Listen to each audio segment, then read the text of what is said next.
গতকাল রাতে বিশ্ব যখন ইরান ও যুক্তরাষ্ট্রের মধ্যে পূর্ণাঙ্গ যুদ্ধের আগুনে পুড়ে যাওয়ার অপেক্ষায় থাকা মধ্যপ্রাচ্য ও ইরানের দিকে অসহায় চোখে তাকিয়েছিল, ঠিক তখনই পাকিস্তানের প্রধানমন্ত্রী শেহবাজ শরীফের নেতৃত্বে এক অভাবনীয় কূটনৈতিক সাফল্য ঘটেছে।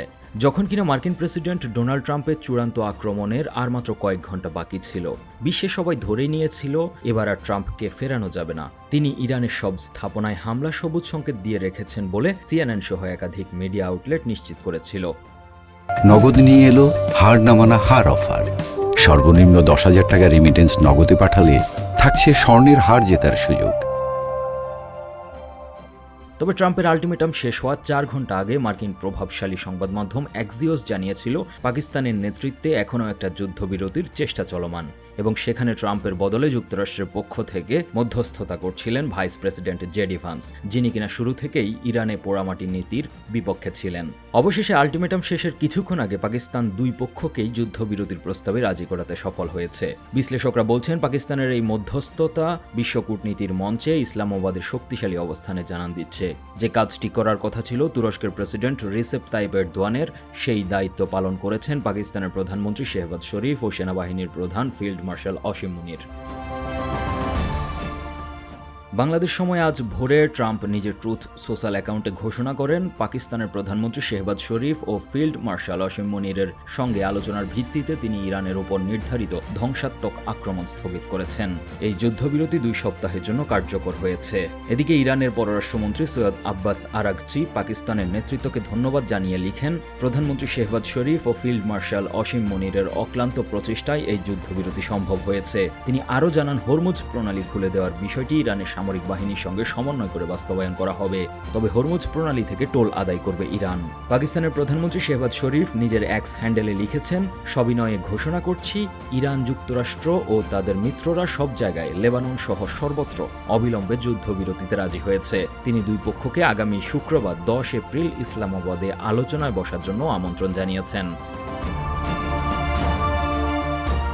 কূটনৈতিক সূত্রগুলো জানায়, গত কয়েক সপ্তাহ ধরে পাকিস্তান নীরবে দুই পক্ষের মধ্যে শাটল ডিপ্লোম্যাসি চালিয়ে যাচ্ছিল।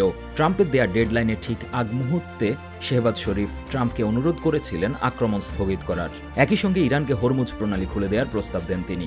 অবশেষে দুই পক্ষই তার এই দ্বিপক্ষীয় যুদ্ধবিরতি প্রস্তাব মেনে নিয়েছে। বিশ্লেষকরা বলছেন, এই সাফল্য পাকিস্তানের জন্য বড় কূটনৈতিক জয়। যুক্তরাষ্ট্র ও ইরান দুই দেশের সঙ্গেই পাকিস্তানের ভালো সম্পর্ক রয়েছে। একদিকে যুক্তরাষ্ট্রের সঙ্গে দীর্ঘদিনের কৌশলগত অংশীদারিত্ব, অন্যদিকে ইরানের সঙ্গে প্রতিবেশী হিসেবে বেশ ঘনিষ্ঠ যোগাযোগ। এই অবস্থানকে কাজে লাগিয়ে পাকিস্তান যে মধ্যস্থতায় সফল হয়েছে তা ভারত ও তুরস্কের মতো অন্যান্য দেশের চেয়েও কূটনৈতিক মঞ্চে এগিয়ে থাকার প্রমাণ দিচ্ছে। অনেক বিশ্লেষক বলছেন, বিশ্ব রাজনীতির এই টালমাটাল সময়ে পাকিস্তান প্রমাণ করল তুলনামূলক ছোট অর্থনীতির দেশ হয়েও সামরিক ও পারমাণবিক শক্তিধর সেনাবাহিনী ও কূটনৈতিক দূরদর্শিতার মাধ্যমে যুক্তরাষ্ট্রকেও খাদের কিনারা থেকে বাঁচানো যায়। তবে পাকিস্তানের প্রধানমন্ত্রী যে পোস্টে যুদ্ধবিরতির কথা জানিয়েছেন সেটি ঘিরে বিতর্ক ডালপালা মেলতে শুরু করেছে। পাকিস্তানের প্রধানমন্ত্রী শেহবাজ শরীফের সেই এক্স পোস্টের শুরুতেই লেখা ছিল, draft Pakistan's PM message on x, অর্থাৎ কোনো ড্রাফট মেসেজ থেকে পাকিস্তানের প্রধানমন্ত্রী সেই বার্তাটি কপি করে এক্সে পোস্ট করেছিলেন। যদিও পরে সেটি দ্রুত সংশোধন করা হয়, তবে এই ঘটনা নিয়ে সামাজিক যোগাযোগ মাধ্যমে জোর আলোচনা সমালোচনা চলছে। সমালোচকরা কেউ কেউ এটিকে পূর্ব নির্ধারিত বা স্ক্রিপ্টেড বার্তা হিসেবেও দেখছেন। বিশেষ করে অনেকে বলছেন, পাকিস্তানের প্রধানমন্ত্রী হয়তো যুক্তরাষ্ট্রে লিখে দেয়া বার্তাই প্রচার করেছেন। তবে সত্য যাই হোক, বাস্তবতা হচ্ছে পাকিস্তানের মধ্যস্থতাই এই ভয়াবহ যুদ্ধের আপাতত বিরতি হয়েছে।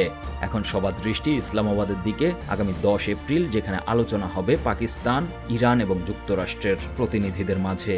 আর সেখান থেকে যদি কোনো স্থায়ী শান্তি চুক্তি বেরিয়ে আসে, তাহলে পাকিস্তানের এই মধ্যস্থতা ইতিহাসের পাতায় সোনালী অক্ষরে লেখা থাকবে বলে মনে করা হচ্ছে। Z Asad, 21 television.